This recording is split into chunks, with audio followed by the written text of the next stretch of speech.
I knew that. I'll take your word. I knew that. You're a good judge. They really thought that this is where the movie was shot. That scares me. And that the people in the movie were real. That's scary. They were convinced. Could you imagine being in one of these cult classic movies and you have to talk to one of those people? Just imagine that you have to play along the whole time. Right. That's why I think that people like the guy that played Herman Munster, what was it, Fred Gwynn, do you know that once the show ended, he wanted nothing to do with the Munsters for the rest of his life.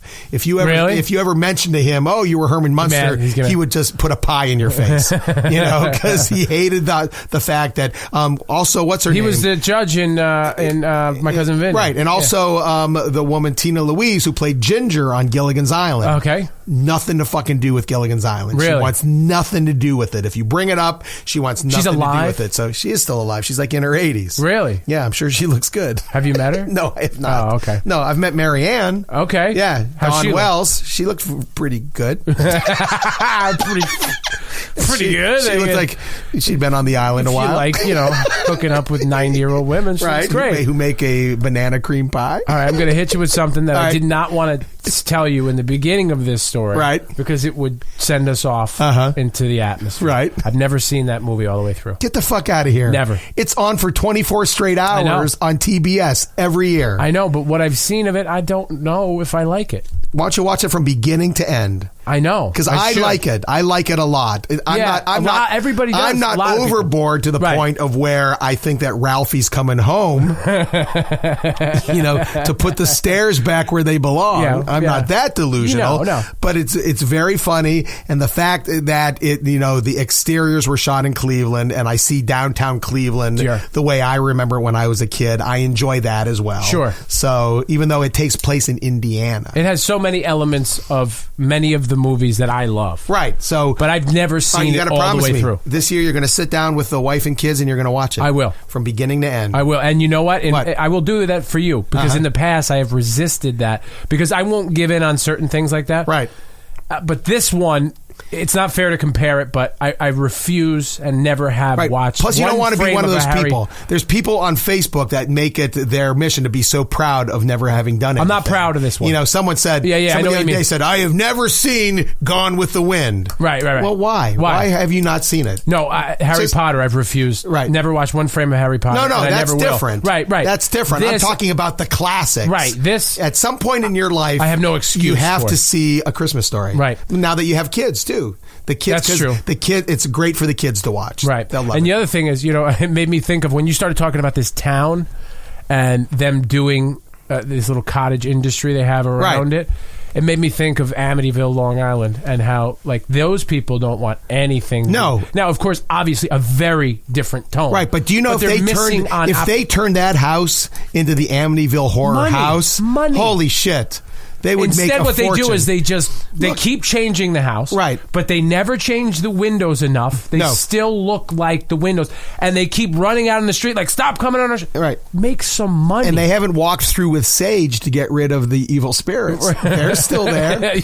Yeah, maybe work on that. You can put all the coats of paint you want, but the evil isn't leaving. Make a few bucks off and that's that. the beauty of it too, because Cleveland is your typical, downtrodden city. It was always very industrial. Yep. And it's hard to make a living in Cleveland. So the fact that there's a couple of bars on the street that do big business when people come to this house, there's probably a dozen people in total who work at the house and the museum and the gift shop. Created jobs. The guy next door is making money hand over fist because he's letting people park their cars Imagine there. being one of the neighbors right there in the nucleus that can't come up with an idea. Right. Oh, yeah. That would drive you fucking as a matter nuts. of fact, next door to the house, some guy put up a tent and was selling funnel cakes and candy corn. Right. And they had people, and hot chocolate. Yeah, but you're people like Carl, you walk out and you're like, I know what, I got it. I'm going to do funnel cakes. And, son of a bitch, he did the funnel cake. Yeah, he's like, oh, maybe I should just put on a pink bunny suit and fucking stand there and say I'm Ralphie all grown up. And they're like, sorry, it's copyrighted. And if you it's can't been do there that. for enough years, anybody who doesn't want this hoopla is left. Yeah, exactly. So all that's left are the people that care about it and like it. But there's got to be somebody on the block who just can't come up with a money-making idea around it.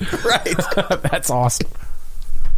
Let's do a little plug here, shall we? Yes, buddy. Our title sponsor is Treehouse Comedy Productions. It's Connecticut's first and foremost provider of live comedy entertainment. Still funny 34 years later. The Treehouse has shows in Fairfield, Westport, Windsor Locks, Branford, West Haven, and soon returning to Danbury, Connecticut. Go to treehousecomedy.com for all upcoming shows or call the box office at 203-230-8700. On Saturday, December 30th, the Treehouse Comedy Club in Westport. It's a holiday show with a pinch of Italian featuring Vincent Pastore, a.k.a. Big Pussy from The Sopranos, plus the stand-up comedy of Goomba Johnny from Late Night Comedy Central, and Tony Liberati is going to be an evening of stand-up. You can get an opportunity to act out a scene from The Sopranos with Big Pussy himself. So you get to go up on stage with Big Pussy and act out a scene from The Sopranos. Really? That's pretty cool. So I would imagine they have predetermined which scenes that they yeah, do you think they're going to have? I don't think they're going to have them where they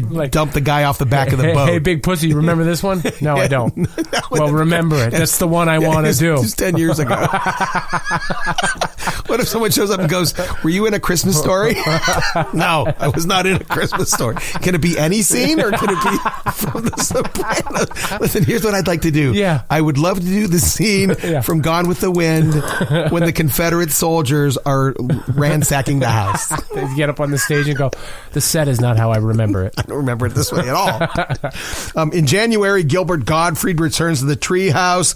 Everyone knows Gilbert from the Comedy Central Roast, the Howard Stern Show, and late night shows. And he's going to be there in January on Windsor Locks, January 20th. So check him out. Just go to treehousecomedy.com. They're also doing a lot of New Year's Eve shows, which include packages starting at $50. You get dinner, you get a show, you get noisemakers, you get a champagne coulis between a couple of guys. So go to treehousecomedy.com or call the box office at 203-230-8700. Yes, and Guitar Hanger is your connection for all things music. If you are a musician, you're looking for an instrument, they have everything you could want. Custom-made guitars, brand-name guitars, bass guitars, drums, pedals, amps, wires, you name it. If you need to rent an instrument for your kid for school, you can do that there. If you're within driving distance of Brookfield, Connecticut, that's awesome. You can go there. Or you can go online from anywhere, guitarhanger.com. Start 5, 4, 3, 2, 1, and liftoff. This is The Five with Smith and Milano. Houston, Atlanta, roll program. 5 topics, all funny shit. Here's number 1. Do not say bomb ever on an airplane. Bomb, bomb, bomb, bomb, bomb, bomb, bomb. Don't ever say it. Okay. Or don't even type it. Right. Don't even type it. A Nairobi-bound Turkish Airlines flight made an emergency landing on Thursday in the Sudan after a passenger reported spotting a Wi-Fi network created mid-flight named Bomb on Board. Hold on. Nairobi-bound from Sudan.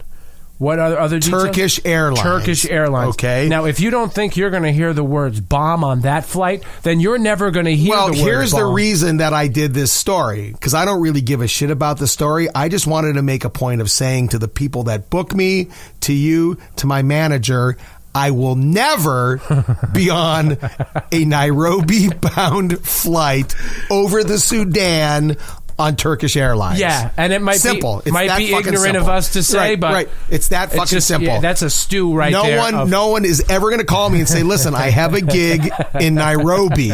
That's just not happening. So that's the only point I wanted to do that story. All right. What if I'm your agent? I go, "Hey, Okay. RC, here's what I got for you. What do you got? It's you. It's Clooney. It's Pitt. It's you and the Ocean's 11 crew. Always. Hey, really? Where? Oh, I would love to work with those guys. In the Sudan. You're going to take Turkish Airlines out of Nairobi. Wait, is there a first class on the Turkish Airlines? Oh, absolutely. Yeah, it's fantastic. I'm going to have to say no. You turned down the gig of a lifetime. And by the way, that's another thing I call bullshit. Come on, Smith. That's another thing I call bullshit on. There's no way Turkish Airlines has Wi-Fi. There's no fucking way. There's just no... People aren't flying Turkish Airlines for the Wi-Fi. Don't worry about it, Smith. I'll look into the Wi-Fi thing for you. There might be a goat named Wi-Fi on the airlines, but there's no way. Well, I'm sure. I mean, we're being very general here, But I think the humor is not in any one of the Pick the any locations. airline disaster the last 8 years, and it always begins with a Turkish Airlines flight. That's what I was going to say. It's not any one of the elements here that raises red flags. No, it's the mixture. No, you take any one. Turkey, maybe good on its own. Nairobi, a beautiful place. The Sudan, a beautiful country. Sure. All together. Mix that together. It's the perfect storm. And I got a lot of questions. I got a lot of questions. And like, objections. why am I fucking on a Turkish Airlines flight to Nairobi? Doesn't JetBlue fly out of Nairobi to Sudan? There's got to be a LaGuardia to Nairobi flight. Direct shot. I hear you. Yeah, so that's just the point of the story. I don't care whether there was a bomb on it or not. I hear you. I'm just saying that when I read this story, I went, wow, I will never fucking be on that plane. DOS. Disk Operating System. DOS. Here's number 2.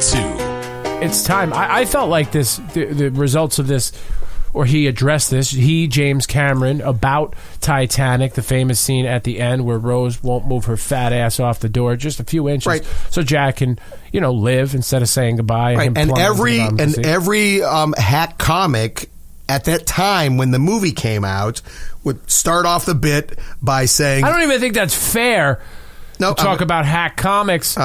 Because it's a joke and an observation that regular non-comedians made.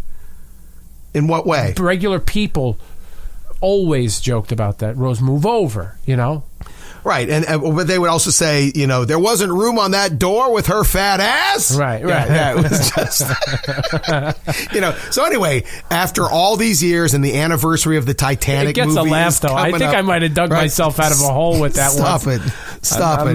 Stop it! I didn't. No, it wasn't. I have never done a Titanic joke ever on stage. I didn't plan on it. I think I dug myself. Every now and then, if there's someone in the audience and I say, "What's your name?" and her name is Rose, I'll do, "I'm king of the world," right. Which he did when he was standing in front of the fucking boat. I am aware. Yeah, but that's the only joke. Maybe next time I say, "What's your name?" and she says, "My name is Rose," I was like, "Why didn't you get your fat ass off that door?" There you go. Then maybe I'll. No, okay. I would never. Little do worker. that. You're not doing that. Anyway, so the director James Cameron, the anniversary of the movie is coming up. It's been 20 years already, I think. Really? Maybe that long? Huh? I think it's been that long. All right. Don't quote me on that, but it's been a long time. Right.